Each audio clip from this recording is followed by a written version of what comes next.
LSD is basically lysosomal storage disorder. These are 45 kinds of very ultra rare genetic disorder, and there are no treatment facility in India, and the treatment costs are very high for these patients. As high as, suppose if weight of the body is 10 kg, the cost goes up to 35 to 40 lakhs per year and lifelong. No parent in India can afford, and that is the reason we are requesting the government of Andhra Pradesh today for treatment of the kids. Today we have 2 kids who are required treatment very urgently, but in Andhra Pradesh we have around 25 cases, but some of them are not treatable.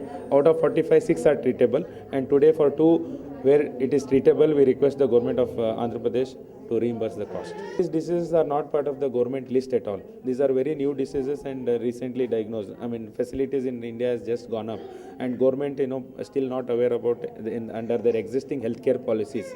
So we are requesting them to include there in their healthcare policies and provide treatment facility to our members. See, these are very new diseases, and till now, diagnostic facilities were not there in India. Last 3-4 years, there is a diagnostic facility increase, and that is how we are able to find out the cases.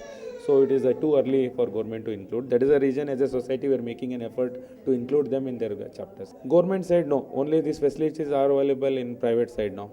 And when you go to the government, there is a long queue for so many other diseases, and we are very small in numbers. Basically, it's a genetic in nature. Okay, if there is a family history, they have to go for a prenatal diagnosis.